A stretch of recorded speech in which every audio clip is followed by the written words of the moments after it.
안녕하세요. 마인드닥터입니다. 그동안 초등학교 교실의 모습이 어떠했는지 아시나요? 아이들과 교사들을 진료하다 보니 알게 된 사실입니다.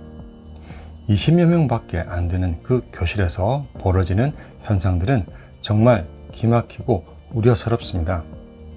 우선 반의 약 10%가 되는 ADHD 아동이 산만하고 무분별한 행동으로 교실 분위기가 안 좋습니다. 주의력 결핍 과잉 행동에 문제가 있기에 충동적이고 한시도 가만히 있지 못하는 병이 그렇죠. 그런데 이렇지 않은 아이들은 괜찮을까요? 무례하고 시건방진 언행을 보이는 아이들이 있습니다. 반장이나 부반장 등 리더로서 공부를 잘하고 똑똑하다고 불리는 그룹이죠. 이 아이들은 선생님이 가르치는 내용을 이미 다 알고 있어요. 선행학습을 했기 때문입니다. 어리고 미숙하기에 자기가 안다는 것을 티내고 싶어 하죠. 난 아는데 란 태도는 수업에 집중을 못하게 하고 이미 아는 것을 설명하는 선생님과 처음 듣는 친구들을 우습게 여기게 만들게 됩니다. 선생님의 질문에 틀리는 애들을 비웃으며 정답을 말해버리죠. 심지어 자신이 아는 것과 다르면 선생님께 지적을 하기도 합니다. 이렇게 되면 교실 분위기가 어떻게 될까요?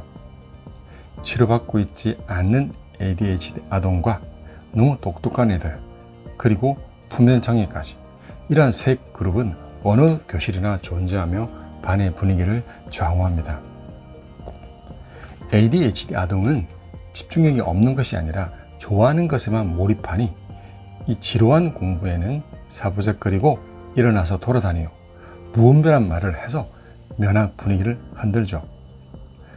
똑똑하기만 한 애들은 이미 알고 있는 지식이 대단한 것이냐 친구들의 군림하려 합니다. 과외를 통해 선행학습을 하였기에 학원 원장과 어머니가 자신의 선생님이며 교사는 선망과 존경의 대상이 아닙니다. 대체로 이 선행학습을 주도해온 어머니들 중 일부는 아이의 공부의 진전과 성취만 중요시하죠. 스스로 해야 하는 것들을 다 해주며 지금의 성적이 미래 스카이 대학 입학을 결정한다며 아이의 모든 일정을 조율합니다. 강남의 초등학생은 이미 미적분을 선행으로 배운다고 합니다. 그런데 자기 밑에 휴지조차 줄 모르고 혼자서는 학습을 준비하지 못하며 친구의 말을 경청하지 않고 공감하지 못하는 이렇게 기본 품성이 부족한 아이가 많다고 합니다. ADHD 아동이야 치료하면 극적으로 달라져 차분한 아이가 되지만 이 선행학습 아이들은 중학교와 고등학교로 이어지는 긴 시간 동안 여러 부작용들을 힘들게 된다는 것을 그 부모들은 모를 수 있습니다. 어린아이가 미적분을 벌써 하는 것에 행복할 이는 부모와 학원 원장 뿐입니다. 계속 앞서 진도를 나가본 애들은 학교 공부에 호기심이 없고 지루해하며 똑똑한 채 하다가 친구들을 잃어 외톨이가 될 수 있죠. 꾸준히 최상위를 유지하는 극소수 이외에는 결국 모두 중학교와 고등학교에서 좌절을 겪는데 이를 견디지 못하더군요. 부모의 실망과 떨어지는 성적에 자존심이 꺾이며 방황하며 우울해집니다. 10대 시기에는 교실에서 새로운 지식에 호기심에 눈을 반짝거리며 선생님을 선망해야 합니다.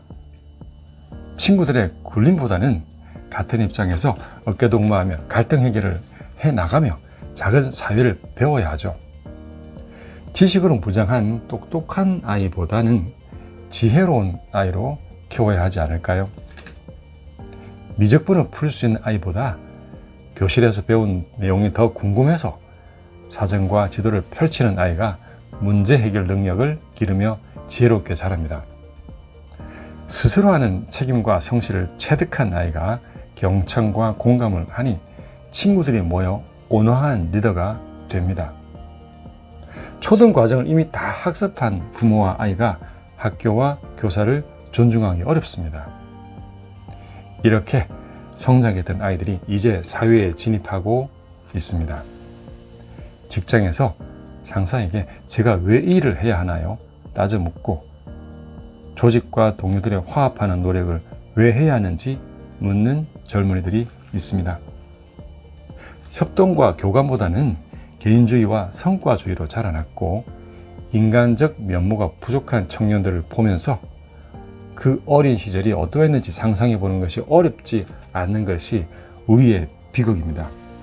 우리 부모님들이 고민해야 할 문제입니다. 감사합니다.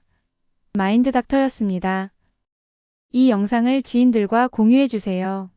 마인드닥터는 마음의 평온과 치유를 돕습니다.